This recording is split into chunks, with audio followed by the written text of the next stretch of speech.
On the surface, Marvel Rivals is the crossover Overwatch should have done. In actuality, I see too much that's borrowed and undercooked. Want to feel like a better ninja than this game's version of Psylocke? Well, check out Emmy's protein and fiber-rich ramen noodles. Go to emmyeats.com and use my promo code FRY, F-R-Y, to save $5 on your first order. Marvel Rivals is a 6v6 PvP only game from NetEase. Making extensive use of the Marvel Comics license, you're sure to see some familiar faces as well as deep cuts. Despite having bespoke names for roles, going with the term heroes, our characters in Marvel Rivals seem to have Overwatch counterpoints.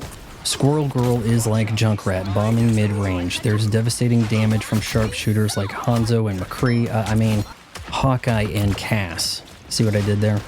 I'm a Wrecking Ball main, and I was told Venom is the closest to Wrecking Ball, except really not that close. You can swing above people and then drop down on them, so there's that. To be honest with you, I had some strong games. Hella does hella damage, and her projectiles fire like maze icicles. The game types are very Overwatch with control, payload escort, and hybrid capture payload games. But Marvel Rivals is a fair bit more brawly than Overwatch, and when you take into account the third-person view, I actually got a stronger Bleeding Edge vibe, sans auto-aim. Thing is, that game had development ceased early, so few are familiar with it. In practice, the matches come down to a cluster on the objective, with melee heroes going at it while others are downrange. Frankly, it's criminal negligence to offer a ranked playlist in a game that just launched. And you can tell from all the potatoes you're teamed with, everybody's just now figuring this game out.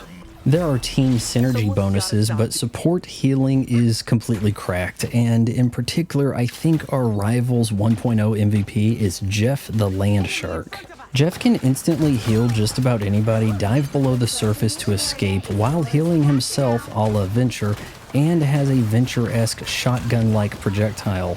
But his ultimate allows him to gobble up heroes and spit enemies over a cliff or whisk them away from contesting overtime. That isn't to say that Jeff's ultimate is the most devastating. Iron Man and Hela can clear rooms, and unlike Overwatch, you can carry your ultimate over to the next round. Meanwhile, Wolverine's just kind of makes him agitated. As voice acting goes, you may recognize Spike from Cowboy Bebop in the Wolverine role, and AT&T's Lily finally gets to be Squirrel Girl. Oh geez, here it comes. Marvel Rivals is free to play.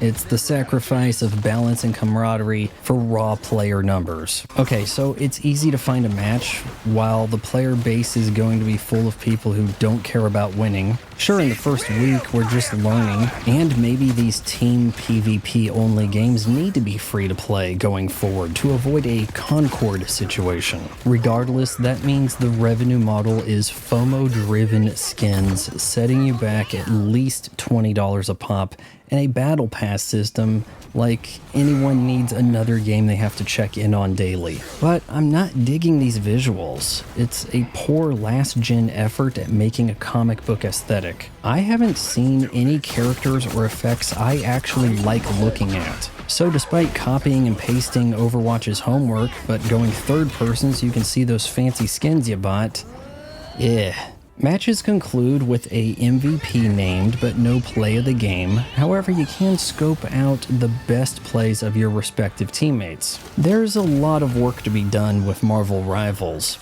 As best I can tell, there is no voice chat, and I was only able to text chat pre- and post-match. Marvel Rivals will probably stick around long enough to see some balancing and quality of life changes, but I'm not judging a game as I may think it will be fixed eventually. I'm judging a game that is available right now to the public that we're expected to spend money on. I give Marvel Rivals a 6.0 out of 10.